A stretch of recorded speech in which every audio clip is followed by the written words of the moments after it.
हजूर की बातों में मेरा मूड खराब ना करो। देखो दीक्षित, हजूर की बातों में मेरा मूड खराब ना करो। फजूल की बात से मेरा मूड खराब मत करो, उधर मूड करने लगे। इसमें मूड खराब करने की क्या जरूरत है? कवि लेखक को सौंदर्यमय रमणियों की सुंदरता वर्णन करने में अपार आनंद का अनुभव करते हैं और मैं तुम्हारे इन हाथों की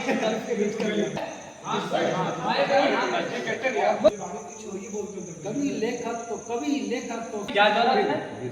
कवि लेखक तो सौंदर्यमय रमणियों की सुंदरता का वर्णन करने में अपार आनंद का अनुभव करते हैं और मैं तुम्हारे इन हाथों की सुंदरता का वर्णन करने में जब इतना टाइम लग गया तुम्हारे ऐसा भी होना चाहिए। तुम्हारे इन हाथों की सुंदरता का मैं तुम्हारे हाथों में जाकर के नहीं कर दूंगा।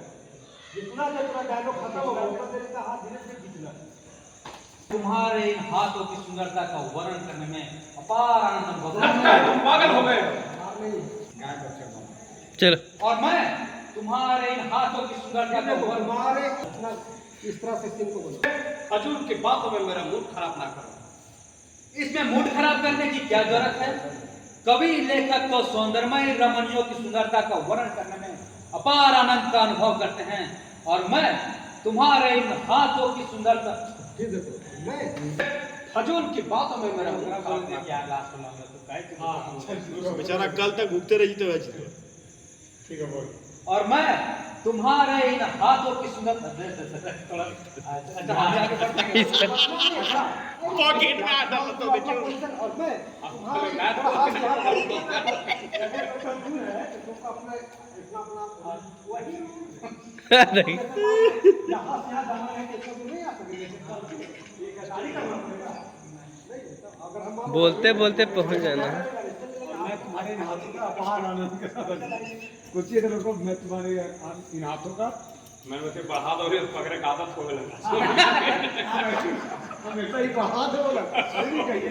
पकड़े का आदत हो गया। अब अगला बार पॉकेट में हटवा डाल दो ए लगा लगा तुम्हारी लगा। और मैं तुम्हारे इन हाथों की सुंदरता का वर्णन करने में अपार आनंद का अनुभव करता हूँ। लगता है तुम पागल हो गए। लगता है तुम पागल हो गए। लगता है तुम पागल हो गए। अगर तुम्हें कोई लड़की मिल जाए तो तुम उसके सौंदर्य रस का मधुपान कर 24 घंटे बेहोश पड़े रहोगे। मारो गोली लड़कियों को, क्या रखा उनमें जो तुम्हारे इन हाथों में है? ये हाथ तिलस्मी है, तिलस्मी ये कारतूस बनाते हैं। तो हाथ पकड़ के बोलना है ना, ये हाथ तिलस्मी, ये हाथ तिलस्मी है, तिलस्मी ये कारतूस बनाते हैं, हथियार बनाते हैं, बम बनाते हैं। इन्हीं हाथों के बनाए बम से जेल की दीवार उड़ा दी जाएगी और इन्हीं हाथों के बनाए बम से इन्हीं हाथों के बनाए बम से जेल की दीवार बुरा बम से जेल की दीवार एक हाथ से करो ना क्या इन्हीं हाथों के बनाए बम से जेल की दीवार उड़ा दी जाएगी और कुमार साहब को उम्र कैद की सजा से आजाद कर दिया जाएगा। फिर उसके बाद सौरभ इतना सीरियस हो अचानक इतना भयंकर हंसी तो बनर्जी होशियार, एक प्रताप, दूसरा सन्याल, तीसरा कृष्णन, लेकिन दो अजनबी कौन है? देखो तो तुम। प्रताप, पांच कोई बहुत बड़ी बात। सन्याल, कृष्णन, लेकिन दो अजनबी कौन है? मैं भी पहचान नहीं पा रहा हूँ। चल जाओ संभाल लीजिए। ना कर दे जाओ ना अजनबी तो तुम ही एक बार नबी में उड़ा दे। अजनबी तुम जाने पहचाने से लगते हम नहीं ऐसे रहो ना तो तुम पकड़ के चलो कहो प्रताप भाई, कहाँ सुखा लाए गौण जंतुओं को? ये है कौन? ये मगरमच्छ है जो सैलाब में बहते हुए किसी गांव के किनारे लग गए और किसी कोमल जंतु को निकल जाने की प्रयास कर रहे थे कि इन द मीन टाइम हम लोग इन्हें पकड़ लाए और हम लोग वहाँ पहुँच गए और पकड़ ला। हम लोग वहाँ पहुँच गए और हम लोग वहाँ पहुँच गए हम लोग वहां पहुंच गए और हम लोग इन्हें पकड़ लाए। देश के अखंडता की बलि बेटी को बलि देने के लिए? राइट मिस्टर दीक्षित राइट तुम ऐसा करो इस इलाके के जितने भी कीट चिल कौवे हैं उन्हें आज ही निमंत्रण कार्ड भेज दो ताकि वो बलि के बाद इन कमीनों का मांस मोड़कर खाने के लिए निश्चित समय पर आ सके। तुम फिकर काहे को करता है मिस्टर कृष्णन?